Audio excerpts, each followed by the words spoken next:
Hey guys, welcome to Toe Tags Metal Reviews, and today we're doing our first impressions of the brand new album from Arch Enemy titled Will to Power. They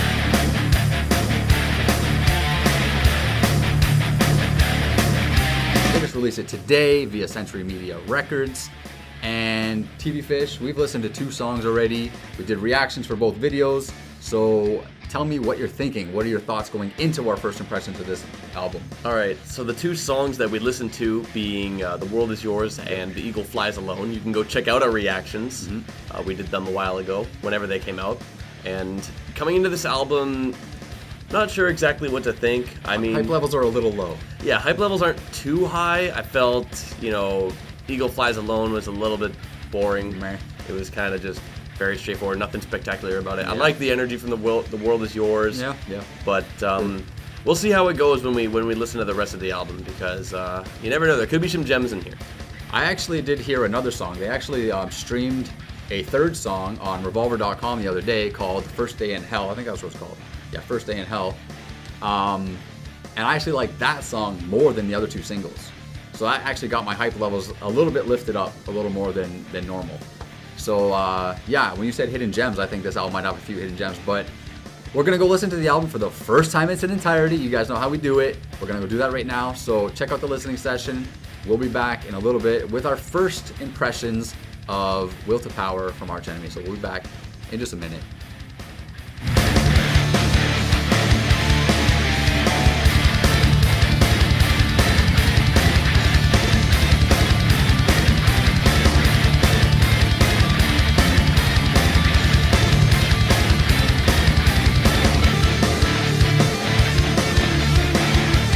Hey guys, we're back. We just finished listening to Will to Power for the very first time in its entirety, and we took all our notes, so I'm just going to jump right into it, and I'm going to tell you guys about my favorite track on this album.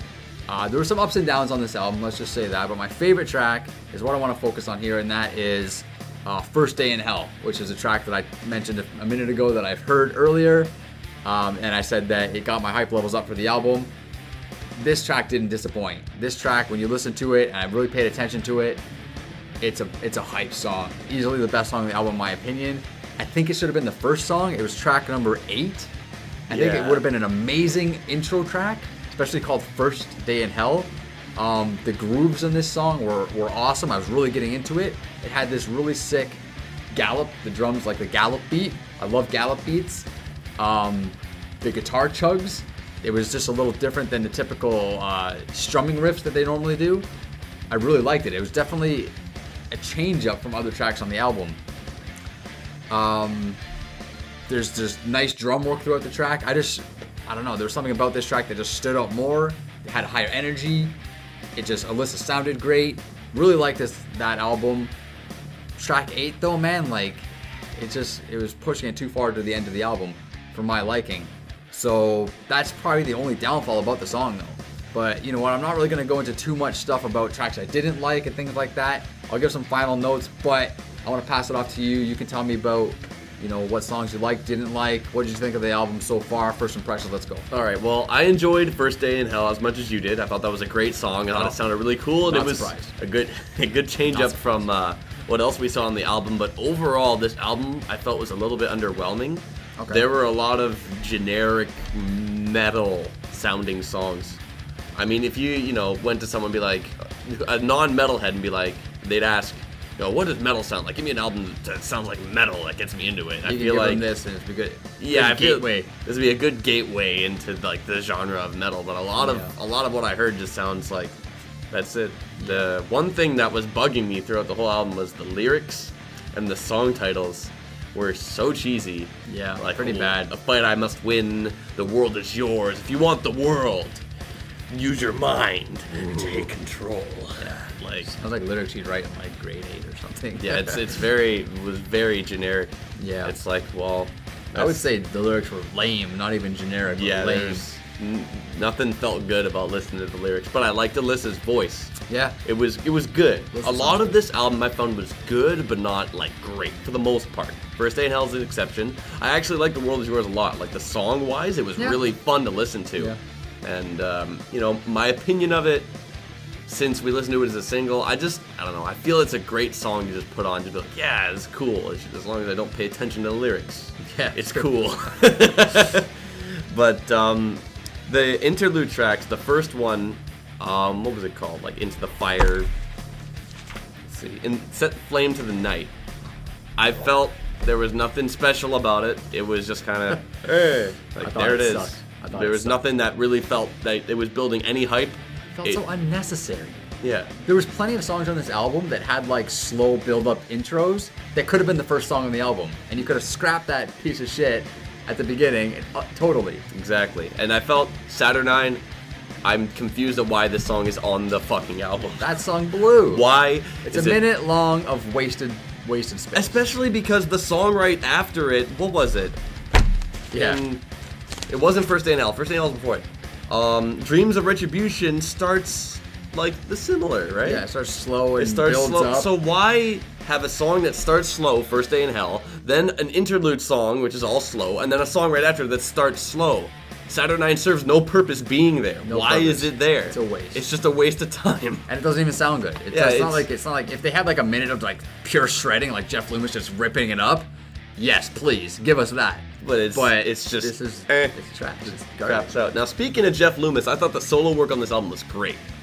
You know, with how many solos were on this album. Yeah, there's at least like 2 solos per song at least. There's lots of soloing work on this album. Some good trade-off parts, yeah. Jeff Loomis did a great job. I just liked the guitar work all around. That was solid. I liked that. Yeah, Arch Enemy's known for that though. But I felt that just like overall, like it was kind of forgettable.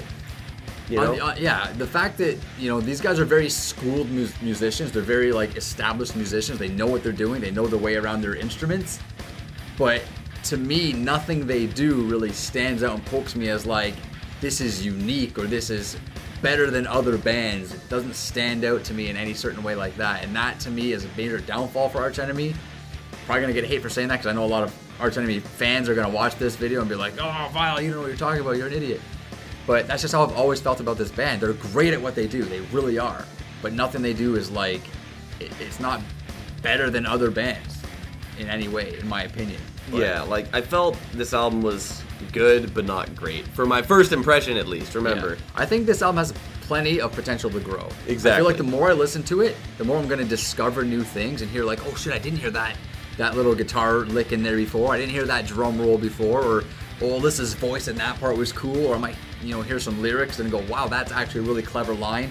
All that stuff could come out with more listens. And I'm hoping it does. I really am hoping it does. Yeah, so this album definitely has potential to, you know, grow and impress me more than it really did my first time. But for the most part, man, I had the same kind of thoughts as you. The most common note I wrote in all my songs, or I'm writing my notes, was generic. It all sounds way too generic to me. It's like you said, you can, if somebody wants to listen to metal for the first time and they want just a generic metal album to listen to, just to get a feel for what metal sounds like, you can give them this album and that's it. They don't need anything else. It's got generic guitar strumming and generic patterns and generic solos everything. And the vocals and the... Nothing stands out as like being great. Like the composition and all that stuff is very generic. You know, it's a very safe sounding album. Very safe sounding. Like they played it safe and they didn't want to really take any chances and reach for the stars, which is a little disappointing, especially for a band like Arch Enemy that's been around for quite a while. You know, this is like their 5th or 6th album, I think. Like they've had a few albums under the belt. It's their 2nd album with Alyssa, their 1st album with Jeff Loomis, but still, it's not like Jeff Loomis is a new guy. He's established guitar player. He knows what he's doing. Alyssa's established. She was with the Agonist for a couple albums. She knows what she's doing.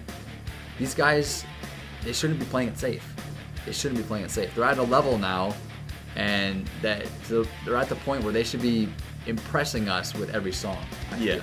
And I feel like they're not. And I think that's why we might be a little harsh on them, because they're so established and these musicians are so good. You kind of have a higher expectation for them. Yeah, and it's a little disappointing to not hear something that blows us away. Exactly. Right? So, but I mean, there were still some that already got me off the bat, you know, like enjoyable. Some Murder Scene was pretty good too. Yeah, Murder Scene. That was probably my second favorite song. That song was really good. What did I write notes wise for that one? Murder Scene, right there.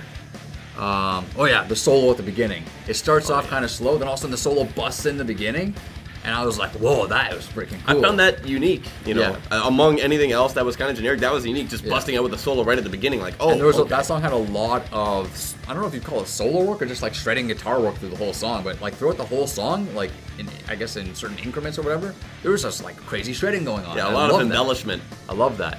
Awesome grooves, yeah, great song. Murder Scene was freaking awesome. That one's good. Yeah, like I said, there were those few, which for me were Murder Scene, First Day in Hell, and The World Is Yours, but everything else kind of just was there. Not amazing, not terrible. The interlude tracks, once again, were not good at all. Not good. But you know what? Regardless of what we think right now, we're still going to give this album a whole week. We're going to listen to it non-stop, on rotation. And then we'll be back next week to give our final review. So thank you guys for watching this video. Be sure to like, comment, favorite, and subscribe. Let us know what you guys think of Will to Power in the comments below.